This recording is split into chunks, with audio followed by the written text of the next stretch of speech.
when I was a teacher, I was in, teaching the Asian history class, and then I got invited by Tomio Moriguchi at Uwajimaya, who was maybe president or vice president of the Japanese American Citizens League, and they got a grant from the University of Washington Museum of History and Industry. I don't know how much it was, $500, very, very small. 600, yeah, for a traveling exhibit.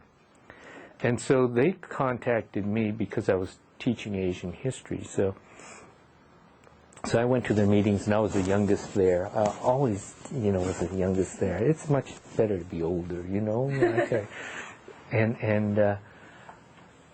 And so they said, well, we want to have this exhibit, and we want to do this, and we want to do that. And I suggested, they said, well, what should the name be? And I said, well, how about the Pride and the Shame?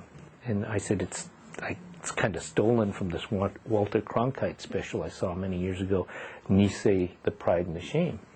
I said, it's not original, it's not my thing. And I remember this. They said, what does that mean? I thought, oh my God, here we go, I said, well, pride from what the, Japanese 442nd Combat Team did. They were the most decorated unit in American history. And shame, for being put into a camp without committing a crime,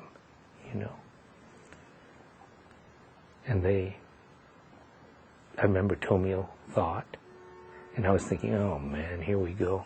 And he said, okay. And I about fell over. I couldn't believe it.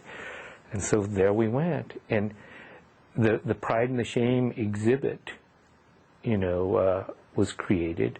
I donated some photographs of Minidoka. My mother just had some photographs. And then my students in the Asian history class made almost like a tar paper barrack scene, like an architectural thing. And so they did that, and the exhibit went on, and it went on, I think, for a couple of years, and it traveled all over. And I think I heard the figure of 100,000 people. That's what I read. Saw it, and that some say that it was the impetus for the reparations movement.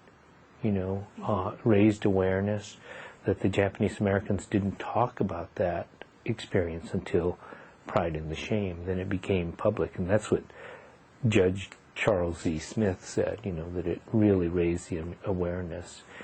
And so the JACL in Seattle began the reparations movement, the national reparations movement. Then it caught on in California.